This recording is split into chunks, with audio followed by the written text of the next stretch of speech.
Добар ден, почитувани гледачи. Пред неколку дена пристигна првата група на холандски гости во градов. 180 холанѓани на нашиот аеродром пристигна за да ги видат убавините на Охрид. Со тоа официјално започна новата туристичка сезона. Но колку актуелните случувања во државава ќе влијаат врз истата? На таа тема и на многу други поврзани со туризмот разговараме со професор доктор Науме Мариновски. Добре дојдовте во Подлупа. Добро е најдов. Поздрав до нашите гледачи. Професор Мариновски, не сте прв пат во емисијата Подлупа и многу пати кога е во прашање темата туризам сте консултирани како експерт. Како ќе ни се одрази оваа ситуација врз туризмот? Јас сакам да ви се заблагодарам што имам можност воопшто да ги изразам моите мислења во врска со овие проблеми, а во врска со тоа што вие сметате дека може да дојде до намалување на прометот, до откажување на определени аранжмани, сметам дека сте во право. Меѓутоа, на нас останува се да направиме да тоа не се случи. Некои од мерките би биле да ги убедиме туристите дека Охрид е гостопримлив град, дека тој не е засегнат со политичките проблеми, дека ги отвара своите раце кон посетителите. Дел од тоа е направено и сметам дека за разлика од другите средини, дека баш Охрид ќе може да одговори на ваквите предизвици кои стојат и во политичка и во економска смисла. Дел од хотелиерите не сакаат да признаат дека има веќе реперкусии оваа актуелна ситуација политичка која што ни се случува во држава врз откажувањето на некои аранжмани, но оние кои што се поискрени признаваат дека навистина има веќе реперкусии. Рековте дека може да се превзема некои мерки, дали можеби не е малку доцна за тоа? Не. Секој пат може подобро. Значи, во секоја ситуација можеме ние подобро да настапиме. Тоа што хотелиерите не кажале дека се намалува прометот е нивни интерес и маркетиншка една активност, агенда, која мора да применат во вакви услови. Сметам дека со промотивните активности во насока на безбедноста може да се пристапи кон подобрување на овие состојби и на крајот од краиштата до анулирање на она што е актуелно во политичка смисла во нашата држава. Некако за жал, секојаш пред почетокот на туристичката сезона се случува нешто во државава што ќе не исфрли од тој колосек, па мора да сме позагрижени како истата ќе помине. Пред месец-два имавме навистина едни убави, розови ветувања, убедувања и некои визии за оваа туристичка сезона, но малку по малку како сето тоа, таа еуфорија да спласнува. Истото тоа ни се случи и минатото лето. Зошто токму вакви случувања пред туристичката сезона? Моје задоволство што разговарам со вас, бидејќи вие сте еден од изданците на нашиот факултет. Значи, зборувам со своја колешка која помно ги следи сите случувања во областа на туризмот. Сакам да ви кажам дека туризмот се развива не зависно само од натрешните околности, туку и надворешните. Тука имате и конкуренција, тука имате некои работи кои често пати не мора да бидат на највисоко ниво на вистината и поради тоа секој пат се во гледна точка на конкурентните односи се настојува да се Охрид стави во втор план, а да се акцентира некои туристички дестинации во окружувањето. Ние имавме прилики, например, дека скопјаните ни се нешто друго од она што би го јас декларирал како најдобри гости на Охрид. Значи, ние во домашниот туризам акцент ставаме на скопјани и Охрид е најсрдечен токму према скопјаните, например. Меѓутоа, конкуренцијата често пати сака да каже дека тие ними би било подобро да бидат надвор од Охрид, што не е точно. Некогаш конкуренти си сме самите ние. Точно и тоа. Да. често пати се случува да ние во желба И си правиме некоја антипропаганда. Апсолутно сте во право. Значи, то се оние негативни околности кои промоцијата може да ги содржи, а кои може да бидат во функција, пак генерално да тоа се одрази на вкупниот промет. Така. Сега, за сите овие негативни влијанија врз туризмот, кои што можат, ете и непредвидено да се случат и да не тангираат, може би помалку ќе не засегна доколку имаме една национална стратегија и знаеме во која насока ние ќе се движиме и ќе го развиваме туризмот.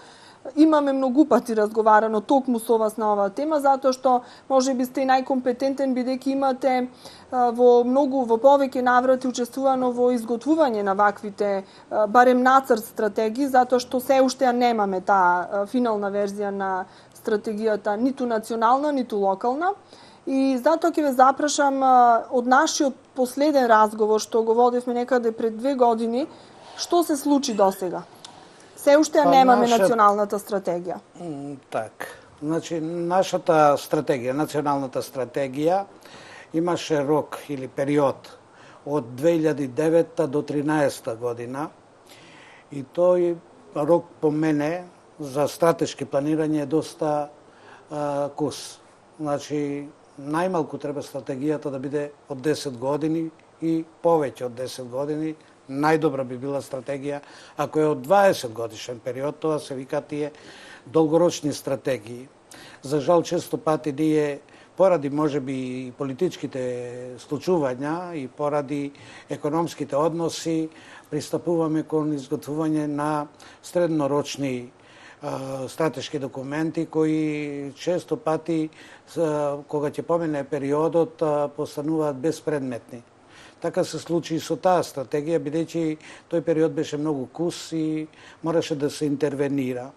Моје задоволство беше дека преку Планет групата на Франција можев да дадам сугестии да се подобри тој текст и да се продолжи рокот, така што до 2015 година ги донесовме измените во стратешкиот документ и тој сега би бил валиден до 15 година. Од 15 година сега се пристапи кон изработка на нов стратешки документ. Тој е документ исто така среднорочен, затоа што неговите рамки се петогодишни и во тој период се сомневам дека ќе може да се инкорпорираат сите приоритети што и следат на Република Македонија во областта на туризмот, да се реализираат, да се предвидат и да се реализираат. За жал, во критериумите за избор на најдобар понудувач за оваа стратегија не се пристапи на соодветен начин, бидејќи критериумите беа многу строги. Требаше економскиот оператор да има обрт на реализација од висок домен, што припаѓаше само на странските можни консултантски куќи. Така што ние се најдовме во инфериорна ситуација и не можевме да дадеме придонес во обезбедувањето на нацрт верзијата. Зошто толку високи критериуми се поставени во распишување на тие јавни повици за да се изготви една ваква стратегија, кога се знае дека во државава таква фирма или таква институција нема? Значи, постојат два можни правци во определувањето на високите критериуми. Едниот е дека со високите критериуми ќе се добие висок квалитет. Тоа е едниот правец. Другиот правец е дека ако имаме висок критериум, не може секој да се јави. Значи, ако е висок критериумот, како консултантска куќа, нема да се јават оние кои се вистински инфериорни и кои не ги познаваат приликите во Република Македонија. Дали сметате, само кратко ќе ве потпрашам тука, дали сметате дека некоја странска фирма подобро би ни изготвила стратегија од нас самите, кои што ги знаеме најдобро приликите во нашата држава? Тоа е можно, само ако постои синергија. Ако индивидуално се пристапува кон оваа проблематика, значи ако се еднонасочно пристапи дека само странците може тоа да го направат, Јас сметам дека не може потполно да се одговори на бараните прашања, бидејќи најголем дел од тие странски консултантски куќи ангажираат наши експерти, меѓутоа често пати не соодветни кадри и тогаш добиваме некои нацрти кои не можат да одговорат потполно на оние потреби што ги имаме во нашата држава генерално, во Охрид или во окружувањето, така, нели, во југозападниот плански регион, например. Значи, во такви ситуации е неопходно да се пристапи код една комбинација на учество на странски консултантски куќи и домашни познаватели на прилики. Дали во конкретниот случај е тоа направено? Дали имаме таква синергија, како што рековте? Имаме ли ангажирани експерти од наша држава? За жал, повеќе научни институции од нашата земја не беа вклучени, посебно експертската јавност.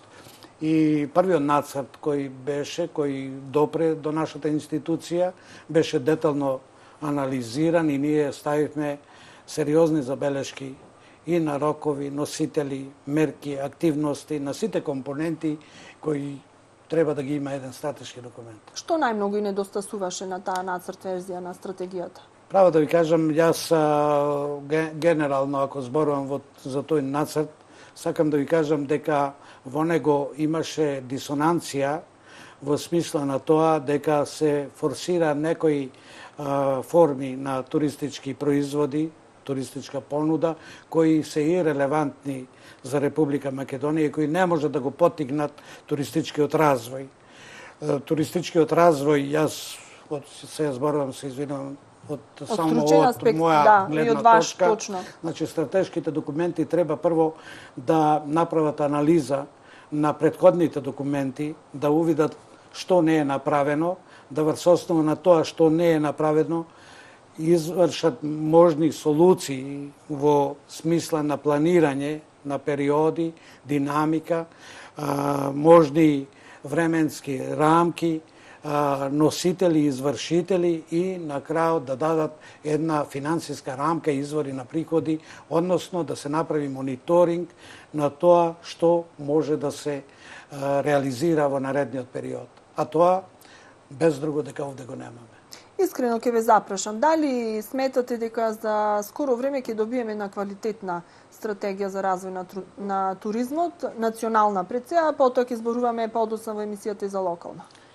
Мојот професионален однос не ми дозволува јас да давам прогнози околу тоа како ќе се реализира. Но тоа првично нешто како сознание што го имате. Ви кажав дека во нацртите што ги добив како експерт, да можам да ги согледам и да дадам мислење, дадов, верувајте, доста забелешки кои може би треба целосно да се имплементираат за да можеме да добиеме една контура на позитивните солуции во развојот на туризмот во Република Македонија.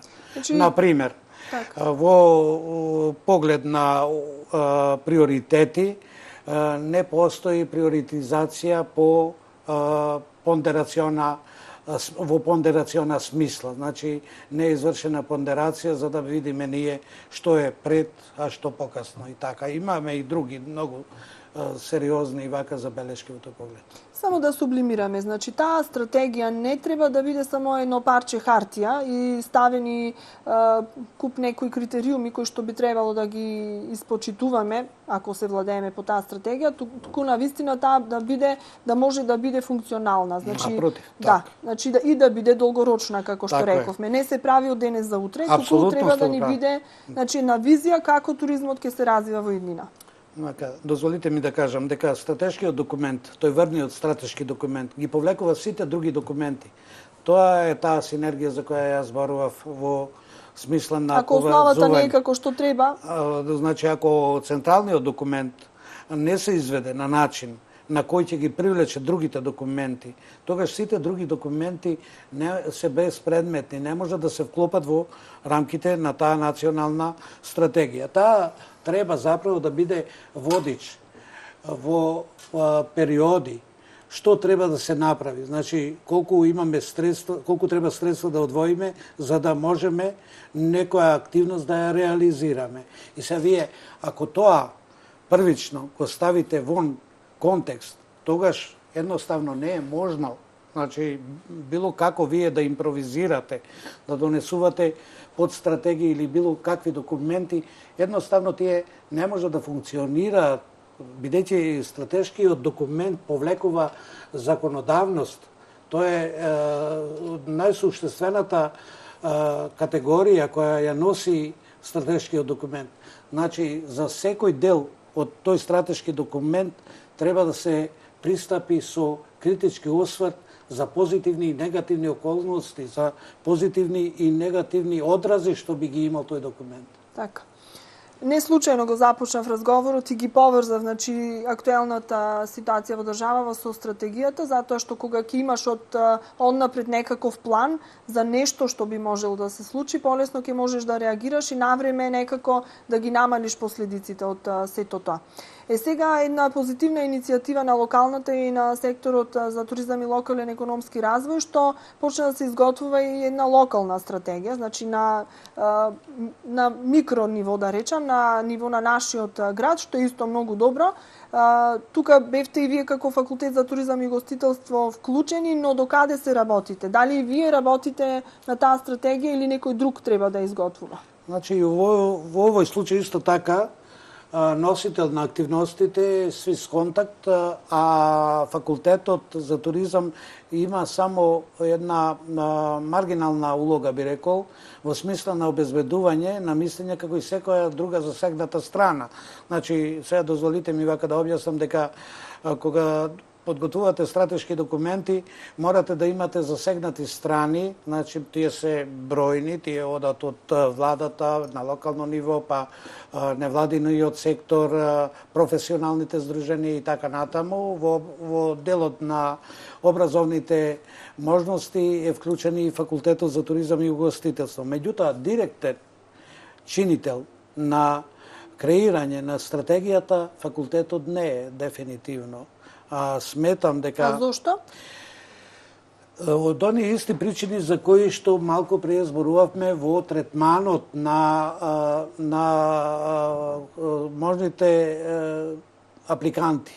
Значи, за разлика сега од аплицирањето на националната стратегија, каде што критериумите беа многу високи од материјална гледна точка, не од стручна гледна точка, овде пак се пристапи со игнорирање на квалитетот. Значи, воопшто не се мислеше на учество на кадри кои се компетентни во таа смисла, па вака, право да кажам, јас разговарав и активно учествував во дискусиите околу донесувањето на таа стратегија и внатре имаше некои експерти кои вистински не можеа да совладаат некои терминолошки дори размислувања, например, местоположба или да речеме туристички проток како туристички промет или слични такви дури поимни промаршувања. Јас се надевам дека тоа ќе се исправи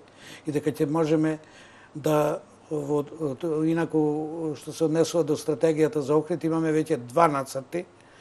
На 2 нацрти ставиме. Вие имавте забелешки, да. Забелешки и сега очекуваме, валјда нема да има трет нацрт. Би требало сега да добиеме една првична верзија. Ако не се имплементираат тие забелешки, може и трет нацрт. Не мора да значи, не мораме ние да бидеме во право, но ние сме тука да бидеме коректор во стручна гледна точка. Значи, јас лично, а и моите колеги кои работат со мене, кои се веќе 30 години вака во оваа проблематика, тие имаат една професионална задача да реагираат на секаков пропуст во поглед на организацијата на туризмот и во смисла на имплементирањето на законската регулатива воопшто и на државно, национално ниво и на локално ниво. Сакам да ви кажам дека ние несебично пристапуваме кон оваа проблематика и ние учествуваме во многу стратегии кои се усвоени и кои веќе се имплементираат. Дел од тие стратегии, например, формирањето на Комитетот за туризам на највисоко државно ниво, што е една од револуционерните, би рекол, придобивки воопшто во овој период, бидејќи тоа во долг период го немавме. Такви солуции, такви можности ги посочивме и тие вродија со плод. Денес имаме зголемување на секторот на странска посетеност. Секторот на домашна посетеност ни е намален од причини кои се евидентни, бидејќи економската сила на населението е многу пониска, одливот ни е евидентен од државава и на тој план ние понудивме некои вака решенија, какви што се искуствата од Србија, каде што имате ваучери, например. Мислам дека тоа ќе може да се инкорпорира во овој нацрт, меѓутоа сега го нема.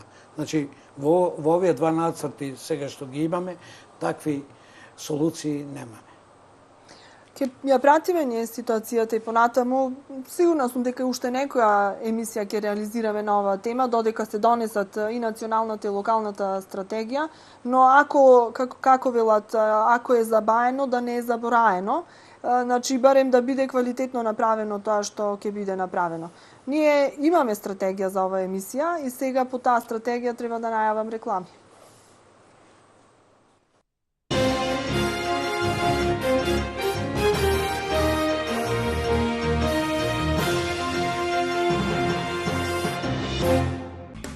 Акцијска продажба на алат во Кармен Бау Центар. Овој месец Кармен Бау Центар продолжува со акцијските попусти на рачен и електричен алат. За секој купен алат од артиклите на Мимонт или Топекс добивате 15% попуст.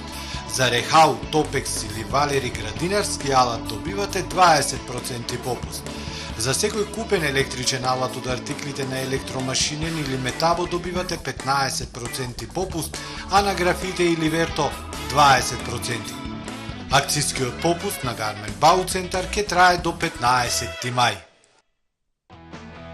Евана Македонија ви доделува вредни награди за енергетски ефикасен дом.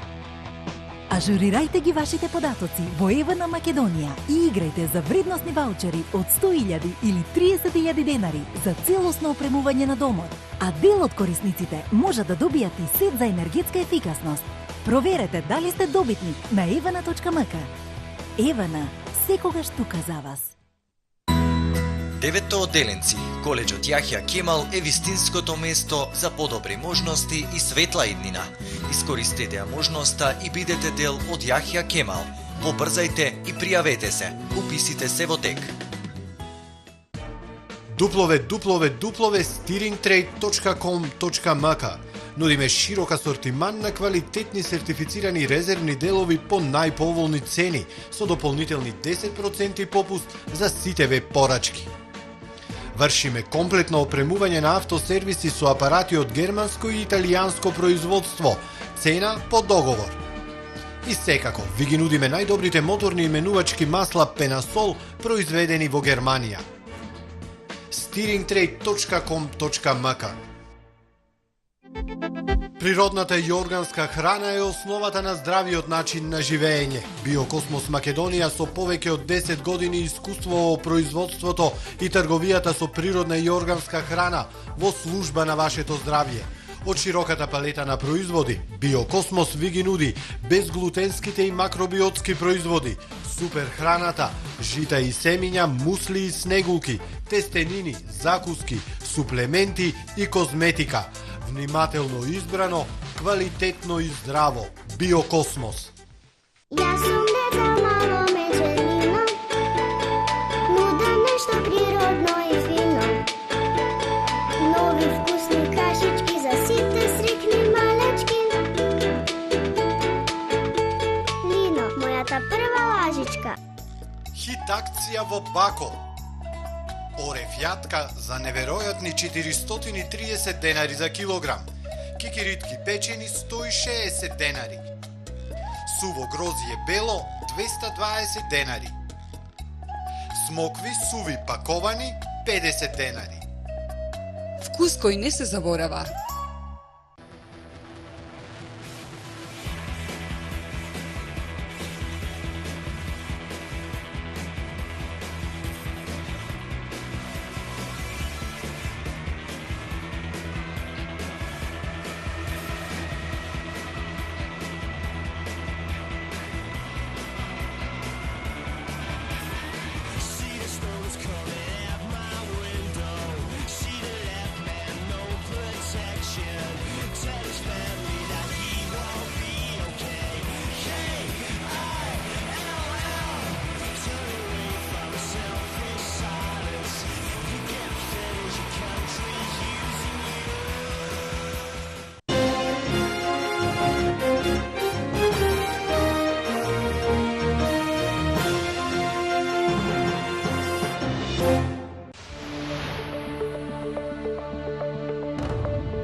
passion, a powerful or compelling feeling that can dominate your will.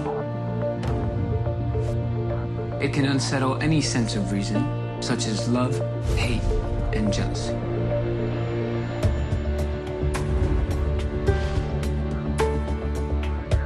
I think we'll all lived a passionate love story where there's no reason, there's no judgment.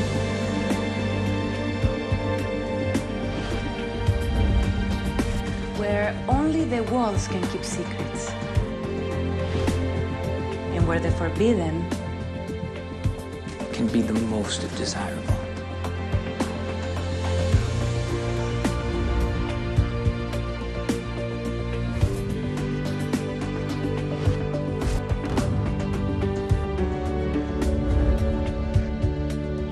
pasión prohibida.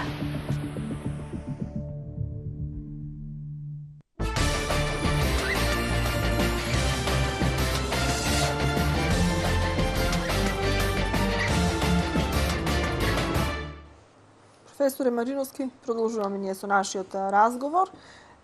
Сигурна сум на задоволство и на интерес на гледачите. Зборуваме на тема туризам, но од малку еден поинаков агол. Обширна тема е туризмот, опфаќа многу сегменти. Секогаш пред сезона е многу актуелен. Нашиот град секако засегнат од состојбите како ќе ни помине туристичката сезона. Многу граѓани живеат од туризмот и живеат за тие 2 месеци кога што имаме активен туризам. Сите тежееме да имаме еден подолг, да речам, период на една туристичка сезона, но не ни успева некако баш тоа лесно. Треба уште многу да се работи. Кажавме, потребна е национална стратегија, потребна ни е локална стратегија, се во некоја фаза на изготвување, но уште многу треба за да го видат светлото на денот. Сега, вие сте активен во својата професија.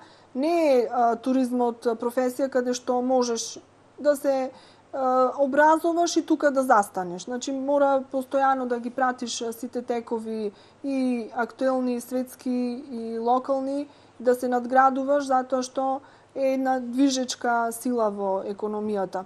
На што конкретно сега работите? Што е најново? Знам дека сте зафатени на повеќе проекти, но што е нешто што е интересно вака за јавноста?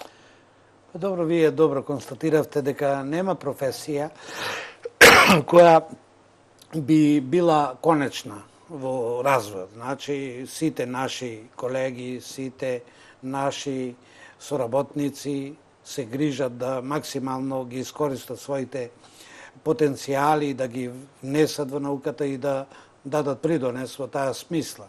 Па и вие, ево, јас морам да кажам дека вашава емисија е се погледана и многу интересна, вака, бидејќи вие успевате да темите ги наметнете како актуелност и содржајност во исто време. Сакам да ви кажам дека вие рековте ево што би направил градот. Градот доста прави, морам да признам дека градот е многу актуелен во поглед на уредувањето. Градот друго не може да направи.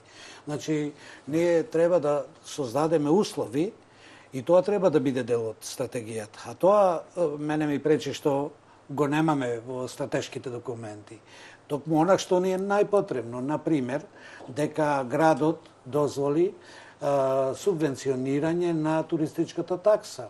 Значи, смислата на туристичката такса во известна смисла се прифати и тоа е добар исчекор за да можеме за тие 2 месеци што ќе ги имаме на располагање да ги задоволиме сите потреби на станоиздавателите. Друга работа е што се погрижија да издаваштвото биде актуелно, а не да биде забрането со закон, што е исто така една стратешка определба која може да има позитивни исчекори. Што се однесува на мене како вака човек кој се занимава веќе 30 години со оваа проблематика, јас сакам да кажам вака дека вистински сега сме во една актуелна фаза на истражување, успеавме преку нашата консултантска куќа да реализираме 2 проекти од областа на формирање на регистар на туристички вредности во областа на руралниот туризам. Тоа се однесува на Вардарскиот плански регион и на Североисточниот плански регион. Тие се реализирани. Јас морам вака јавно да ја пофалам UNDP како донатор, значи Обединетите нации не финансира и ние тој документ веќе го донесовме како финален документ и тој ќе биде објавен. Тоа е документ кој овозможува, значи тоа се два документи, два проекти изолирани, бидејќи различни се приликите за развој на руралниот туризам и во Вардарскиот и во Североисточниот плански регион. Значи, тие два документи ќе бидат основа, тие се активни документи, кои можат да се надоградува. Значи, ние прелиминарно ги внесуваме најдобрите можности за развој на руралниот туризам во овие два плански региони. И после тоа, значи, може дури индивидуално да се внесат и други можности. Например, во него се внесени најзначајните хотелски капацитети. Сега може квалитетот да се внесува преку линковање и преку користење на информатичката технологија, за да можеме дефинитивно да создадеме една мрежа на информации кои ќе им бидат потребни на туристите. Друга вака вредност на тој документ е што тој документ овозможува сега да се по секоја точка која таму е предвидена да се пристапи кон проект кој ќе обезбеди донаторски можности, финансирање од државата, локалната самоуправа да интервенира и слично. Значи, мислам дека не само што тоа може да се скористи во руралниот туризам како основен производ на туристичката понуда во овие два плански региони, туку може да се врз основа на тие документи пристапи и пошироко. А кога ќе добиеме ваков регистар за југозападниот регион? Исто така, значи јас имам сознание дека паралелно се работи на овои наши стручњаци од факултетот имаат определено учество, не директно, како што беше случајот со Вардарскиот плански регион и со Североисточниот плански регион, меѓутоа мислам дека Преда, консултантската куќа, која е еминентна во државава, која многу е актуелна во односите со Swiss Contact, учествува во реализација на слично истражување, кој според моите сознанија многу успешна насока има во сублимирање на сите можни форми на вредности што ги имаме во овој плански регион, кој е инаку актуелен. Дозволите ми да ја пофалам директорката на овој плански регион, иако јас директно не учествувам во реализација на овој проект, бидејќи бев презафатен со другите кои беа претходно започнати и кај што моравме кај што аплициравме, меѓутоа инвентивна е директорката максимално и мислам дека ќе добиеме и во таа смисла еден многу значаен документ. Така. Рековме, значајни се документите за да имаме основа врз која што ќе се темели се она што ќе значи развој во туризмот. Кога се договаравме за разговоров, вие сте професор по туристичка географија и мене ми предававте. И многу интересни факти ми кажавте за нашиот регион, кој што малкумина ги знаат.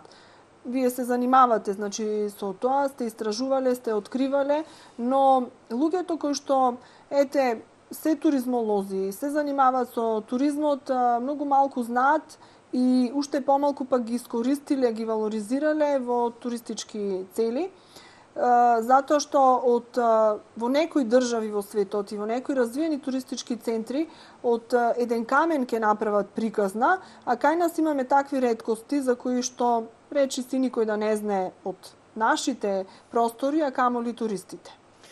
Што е нешто такво куриозитетно што го имаме, а што речи си никој не знае? Да, добро, ние имаме повеќе такви форми. Република Македонија е една позиција која во геоморфолошка смисла има централна позиција во алпската орогенеза. Значи, припаѓа на периодот на издигнување на процесите од океанот Тетис.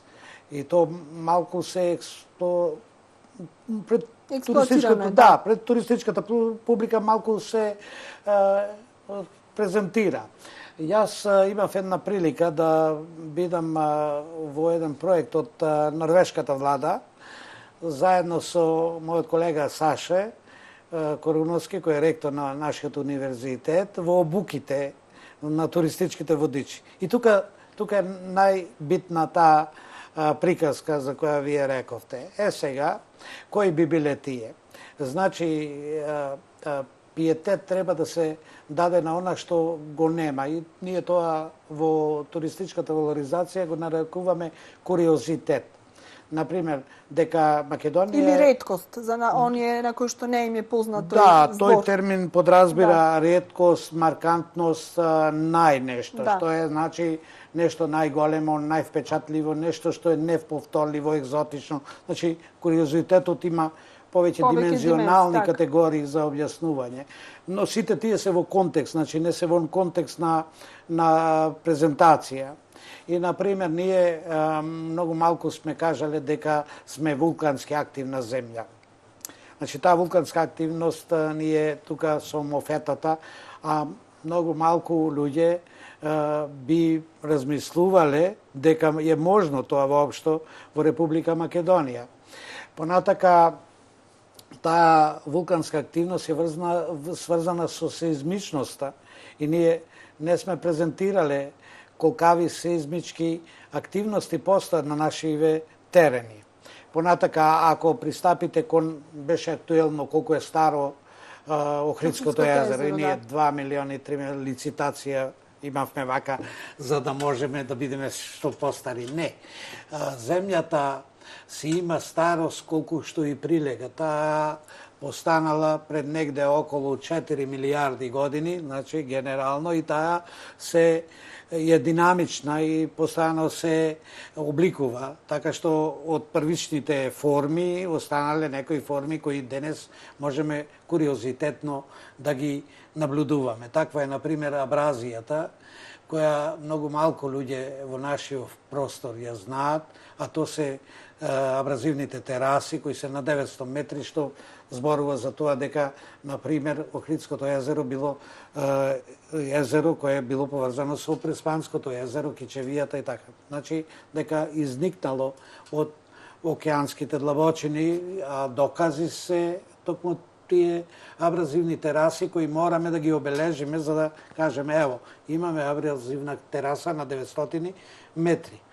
Понатака, ако сакате да тоа го имплементирате во туристичката понуда и како посебна атрактивност би биле клифовите и одсеците. Значи, ние имаме неколку клифови. Тоа е клиф, најголемиот клиф, најубавиот, највпечатливиот клиф. Тоа би бил Свети Јован Канео. Значи, тој одсек под Свети Јован Канео е извонреден пример за едукација, за посетителите и возобнување на културниот пиетет што би го имале кон туристите. Значи, тие тука ќе се запознаат со нешто што е вака реликтно и реалитетно. Ако го наблюдувате Охрид од страна, например, од факултетот, така, овој стариот град, тој ви наликува на еден брод. То никој до сега вака не го истакнал како посебна категорија.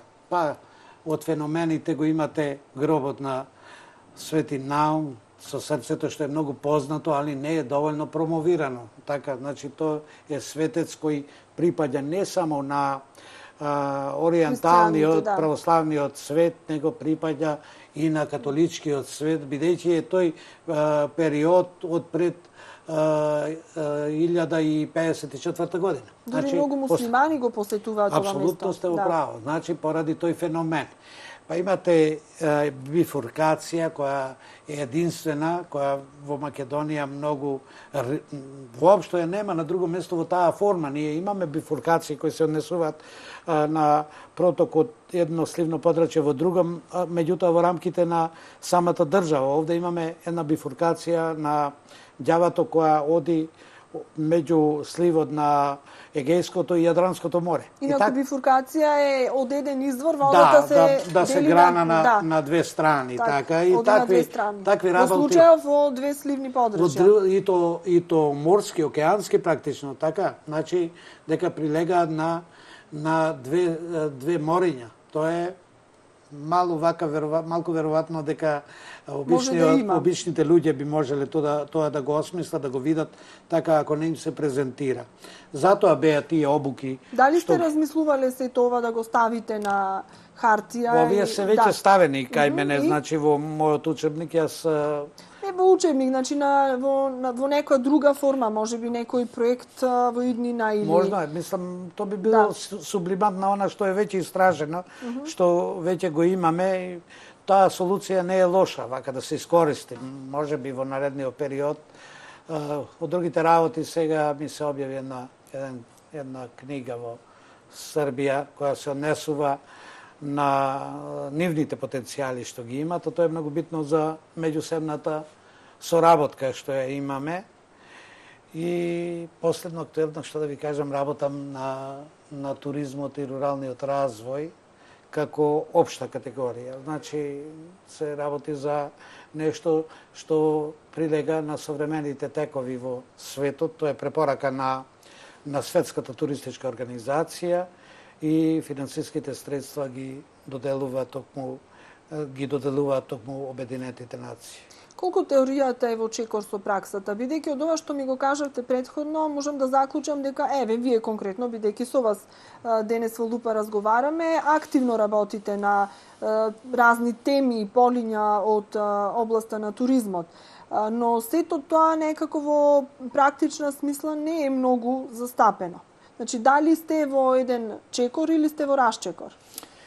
Се вака, да ви кажам, значи, јас спомнав малку пре дека практичната примена на овие сознанија, овие што ги спомнав и многу други што не ги спомнав, што немавме време за елаборација, се пренесуваат во практиката преку нашите туристички водичи. За жал, морам да признам дека нивото на знаење на туристичките водичи е опаднато, затоа што дојде еден период на институции кои едноставно прифатија да може секој да биде туристички. Тоа е аномалија на... А туристичкиот водич е првиот контакт. Тоа е таа практика за која ние зборуваме. Јас малку пред спомнав дека ние преку норвешката амбасада, кога таа имаше овде седиште, значи кога резиденцијата на амбасадорот беше во Скопје, кога не се пресели во Србија, значи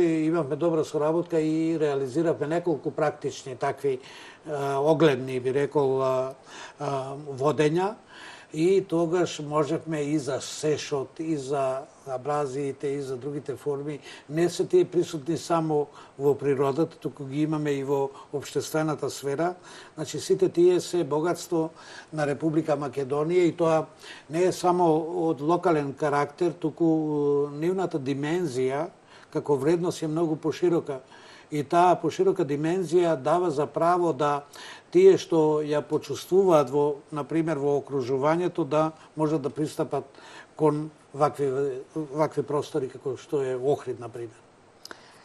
30 години, рековте, се занимавате со оваа дејност и тоа активно. Морам да кажам дека пратите чекор со помладите генерации. Колку сите ваши знаења и искуства себично си ги чувате за себе или пак ги споделувате со оние кои што треба да ве наследат? Па гледате дека сум несебичен и со вас во овој разговор, инаку никој пат не сум бил себичен. Јас направив еден кружок во мојата кариера, докторира повеќе кандидати, меѓутоа професори постана тројца професори од во рамките на нашата институција. Вие знаете дека имаме професори и на другите институции, на Штипскиот универзитет и така. И таа несебичност се должи на тоа што едноставно природата на работа ве тера да соработувате со млади кадри.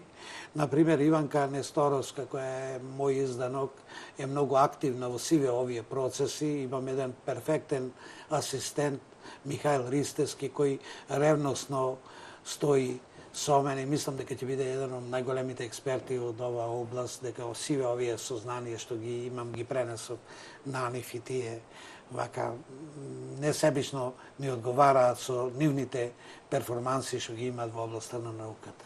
Велат дека за се во животот е многу важно да имате добар ментор. Да имате човек кој што ќе ве води, од кого што ќе црпите искуства и од кого што ќе учите. Значи, ако имате добар ментор, ако сте добар ученик, тогаш веќе успехот е загарантиран. Вие имате право, јас имав добри ментори, значи имав ментор на Белградскиот универзитет, кој тоа е професор доктор Александар Тодоровиќ, врвен стручњак од областта на социологијата на туризмот, прв автор од таа проблематика. Живаден Јовичиќ, основачот на туризмолошката мисла воопшто во светот, ми беше мој професор и мој ментор во моите докторски студии во Белград. Професорот Бунташевски ми беше извонедна инспирација и подршка на Факултетот за туризам и угостителство. Имам и други колеги кои се, за жал, со одминато време во смисла на нивниот живот и професионалните можности, али покушавав да со нив соработувам на сите проекти во овие изминати 30 години и најчесто вака кога ќе направам ретроспектива на све што сум реализирал во мојот живот, се должи токму на доброто менторство.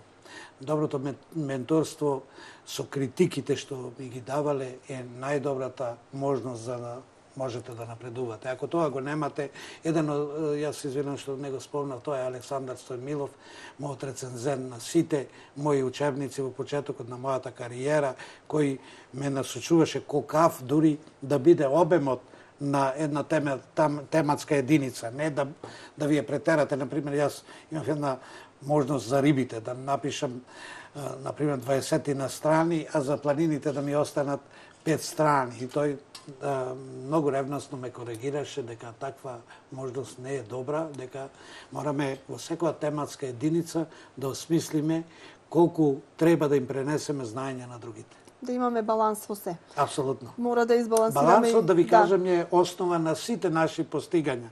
Балансот е основа на туризмот.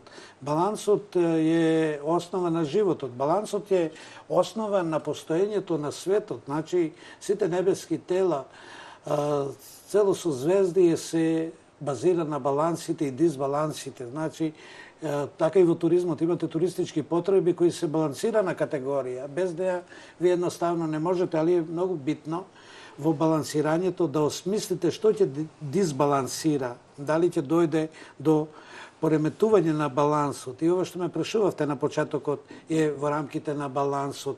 Ако вие имате политичка нестабилност, тоа е дисбаланс кој ќе се воспостави и повторно ќе се нарушува. Така. Тука е крајот на оваа емисија. Го направивме, се надевам, балансот и ние тука. Благодарам за учеството во Лупа. Начнавме повеќе теми од областта на туризмот, но оставивме можност за уште некои гостување.